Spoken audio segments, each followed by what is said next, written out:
waliin tura.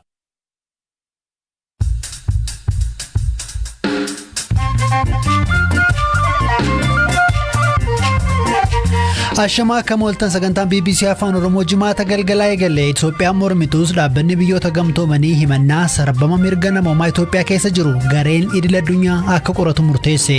Haleellaa xiyyaaraa Allaamaxaatti raawwate jedhameen lubbuun darbuu lammiileen Itoophiyaa Ameerikaa jiran waa'ee waraanaa maal jedhu. The United States has not stepped in. America fi hawaasni idil addunyaa gidduu hin seenne. We can't negotiate with terrorists. Shororkeessitoota waliin Ameerikaan ni mari'atti. Koongiresiin Federaalaa Oromoo lamatti ba'aa jira. Yeroo kanatti waan akkanaa baasuun annaaf sirrii miti totally apolitical. Kafaa'uun qoodamaa hin jiru hin qoodamneefi. Ministeerri muummee Abiyyi gara Turkiitti imaluu akkasumas gabaasa kaanis qabna. Ammayyuu taana isiniif dhiyeessa.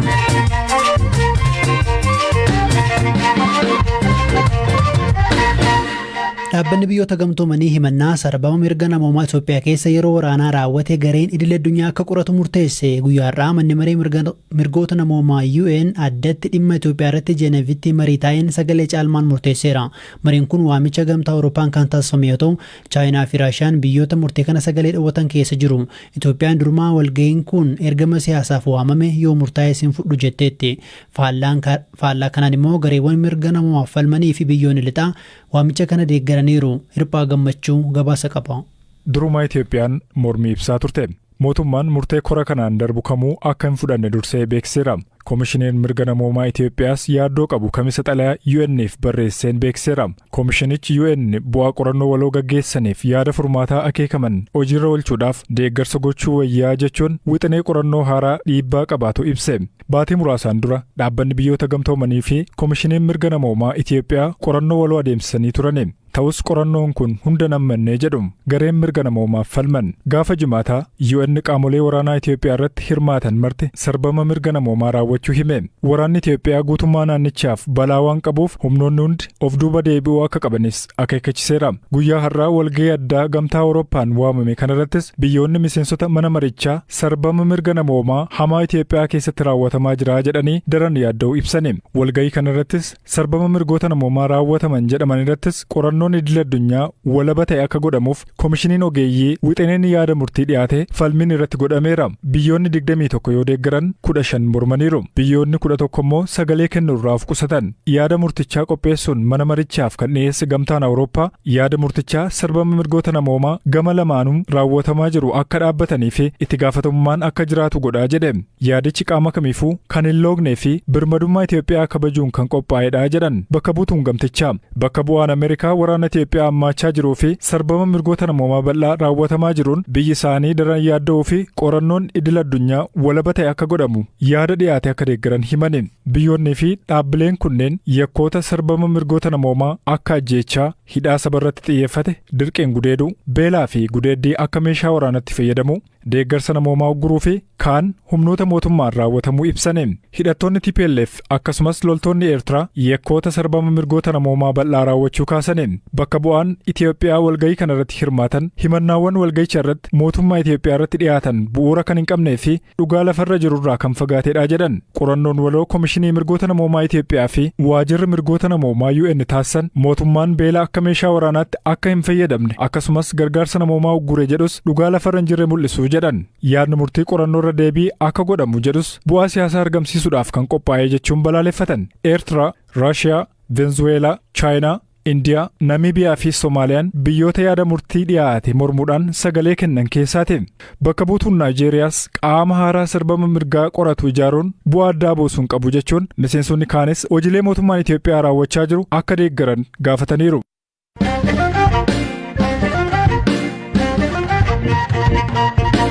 Haleellaa diroonii fi xiyyaara waraanaan magaalaa kibba Tigraay Allaamaxaa keessatti mootummaan raawwate jedhanii TPLF fi miidiyaan TPLF to'atamu televezyiiniin Tigraay himaniin namoonni 28 ajjeefaman hedduun immoo madaa'uun isaanii gabaafame. Dhimma kanarratti mootummaan wanta dubbate hin qabu. Finciltoonni Tigraay mootummaan lammiilee nagaa xiyyaaraa rukute jechuun himatu. Mootummaan kanan fudhatu. Biraanuu gammachuu nutti hima. Haleellaa kamisa raawwate jedhame kanaan daa'ima ganna 7 hanga maanguddoo ganna 70 kanneen ajjeefaman keessa jiraachuu gabaasni miidiyaa naannoo Tigraay ni hima. Suuraalee namoota haleellaa kanaan ajjeefamaniiti jechuun reeffa namoota hedduu daandii irratti ta'e TV'n naannoo Tigraay agarsiiseera. Gabaasni TV Tigraay akka ibsutti haleellaa qilleensarraa yeroo 6 bakka gabaa fi manneen barnootaa akkasumas dhiyeenya mana amantaatti diroonii fi xiyyaara waraanaan raawwatameen namoonni 28 yoo ajjeefaman 78 kan ta'an ammoo madaaniiru. Ambulaansiin kanneen madaa'an yoo kaastuu fi hospitaala keessatti wallaansi yoo godhamuu fi viidiyoon TV Tigraay mul'iseera. Dubbi himaan TPLF Gitaachoo Raddaa ergaa Tiwiitara irratti barreesseen haleellaan diroonii Alaamaxaatti gaggeeffame namoota baay'ee ajjeeseera jedhe. Himannaa kana BBC'n qaama walabaarraa mirkaneeffachuu hin dandeenye. Mootummaan federaalaa haleellaa kana ilaalchisee amma yoonaatti wanta ibsee hin jiru.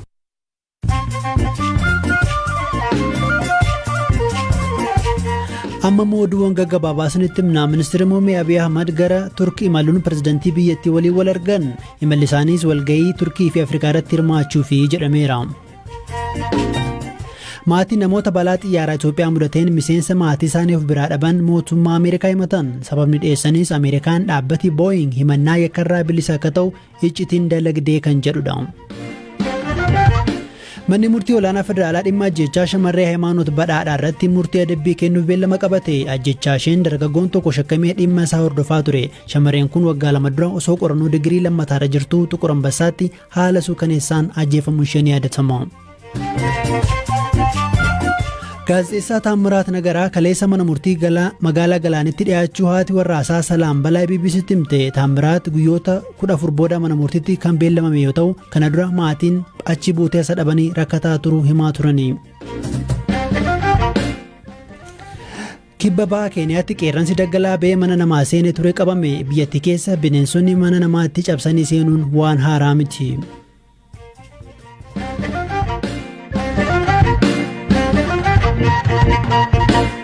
Oduu biraattan ca'a lammiileen Itoophiyaa biyya ambaa jiraatan bara darbee wayita waraanni Itoophiyaatti dho'etti miira dhiphuun lola kana hordofaa turan. Ameerikaan waraanni Itoophiyaatti ka'e kun akka jaarsummaan golbamuuf yaalaa jirti. Ameerikaa keessattuu Waashingtan DC'tti kutaalee Ameerikaa keessa iddoo hawaasni Itoophiyaa guddaa qabdu yoo taatu, hawaasa kana keessattis garaagartummaa lola kanaa ittuu hammeessan ni mul'atu. Lammiileen Itoophiyaa jiraatan maal jedhu? Gabaasa Piileet Ushaar Hirphaa Gammachuutu dhiyeessa.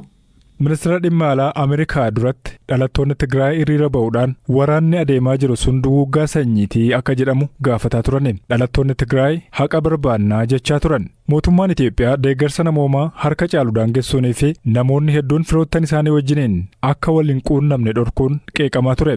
Maayibal Gabramadiin rogeettidha. Akkuma lammiilee Itoophiyaa biroo Ameerikaa jiraatanii waraana Itoophiyaa keessattis adeemaa jiru xiyyeeffannoon hordofte. Ameerikaan waraana kana dhaabsisuudhaaf maal hojjetaa jirti jedhamtee wayita gaafatamte akkas jette.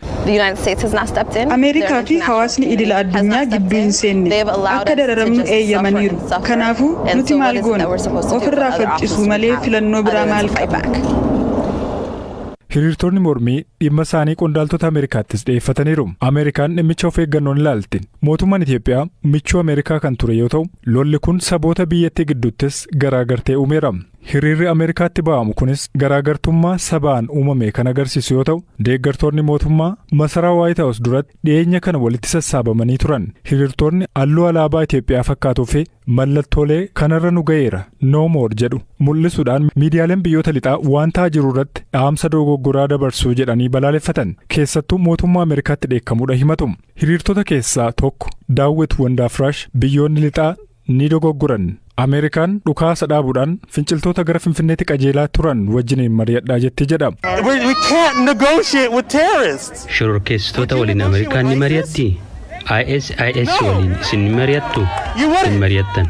Kanaafuu nuti isin dandeenya. They're not equal partners. One is here to terrorize and one is here to defend. Ameerikaan waraana kana keessatti gartummaa hin mul'ifne jechuun waakkatte. Yaadni Daawwit dhiyeesse hiriirtota biraa deeggarsa cimaa argatullee dhimma Itoophiyaa irratti dhalattoonni Itoophiyaa Ameerikaa jiraatan ilaalcha garaagaraa qabu.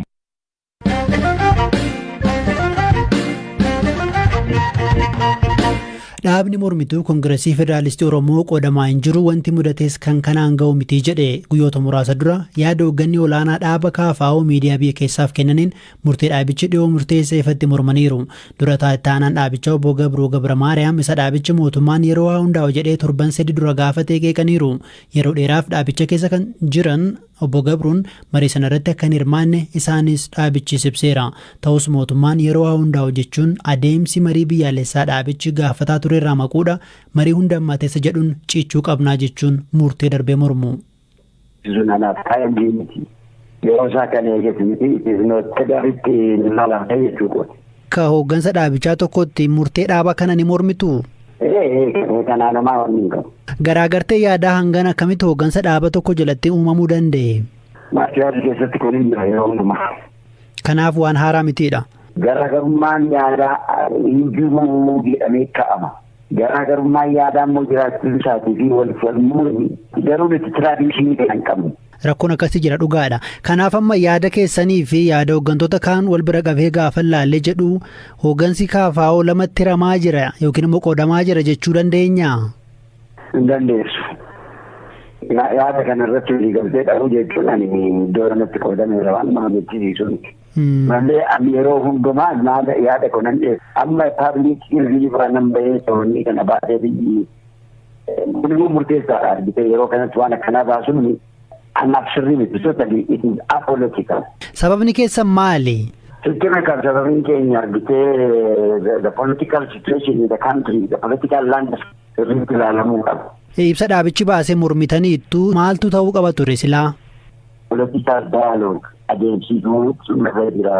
Isaan sana immoo raayii yoo jenne we have to seriously discuss it and at least a central committee session should be there. Kanaafuu mootummaa yeroo hundaa'u jedhee KFO'n ibsa yeroo baasu yoo xiqqaate koree hojii raawwachiiftuun alatti koreen giddu galeessaa argamuu qabu turedha yaadi keessan.